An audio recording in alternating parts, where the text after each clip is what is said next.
If we transition now into kind of a clinical formulation, in essence, what I would say is like how I'm thinking as I approach this work, as I engage in this process with Georgia.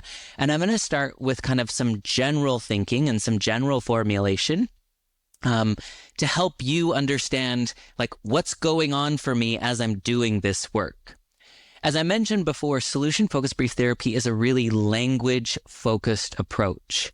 And what I mean by that is that we listen to language that the client uses really, really carefully.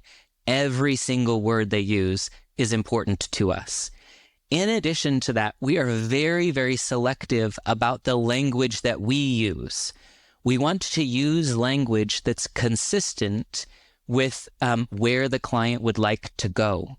And sometimes the client will introduce language that's inconsistent with where they want to go. And I, as the clinician in real time, have to wade through, is that helping us get closer to where they want to go or not? And if it isn't helping us get closer to where they want to be, then I let that go by. I make the clinical decision to let that go by. So I think that decision-making is always present for a solution-focused brief therapist, and that decision-making is based on language. A second thing that's really important for solution-focused therapists is this idea of how we view people. I would call this the stance that we have. We really look at people, and in this case, I looked at Georgia as competent, as capable, as hopeful. And that may sound a little strange to think of people as hopeful when they come to us at their lowest moment. But I tend to think of that as judging people by where their feet are rather than where their language is. And what I mean by that is the fact that they brought their feet to your office or to the meeting with you. That's an indication that they have hope, that they're hoping something will change. Sometimes people will say, this has been going on for so long and I just feel so hopeless. And it would be easy for us to buy into that language, but we want to buy into where their feet are, to the action they've taken. It's taken a lot for them to get to a place where they thought therapy might be useful. It takes a lot for them to, in this day and age, most people are finding a clinician online. So they went online, they searched, they waded through your profile and other people's profile probably. They decided to call you. And all of those things took work, took effort, and took hope. And so we look at people as though they walk in with this hope.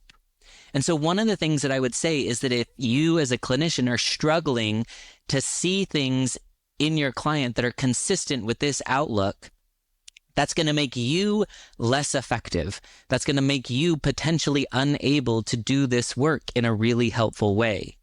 And so you have to find a way to catch this idea or catch this vision of somebody. And so this stance you can build this stance with any bit of information that the client shares with you. You don't want to get stuck just listening to their problem or just focusing on their problem, but instead you want to realize that in every problem account, there is a parallel account of success or an account of coping or an account of resilience. So if somebody like Georgia says, I just found out after 30 years that my husband was having many affairs, that could feel like a very hopeless situation. But I can hear in there that despite ups and downs over those 30 years, Georgia has somehow made this relationship work. In addition to that, she said, I started my own business. I run a school, right? So that takes a lot for people, even in the midst of a turmoil relationship that she might have been in, to say, I'm going to channel this energy and this strength, and I'm not going to lose the vision that I have, that I love to work with children, and that I'm good at that, and that I can work with them in an effective way.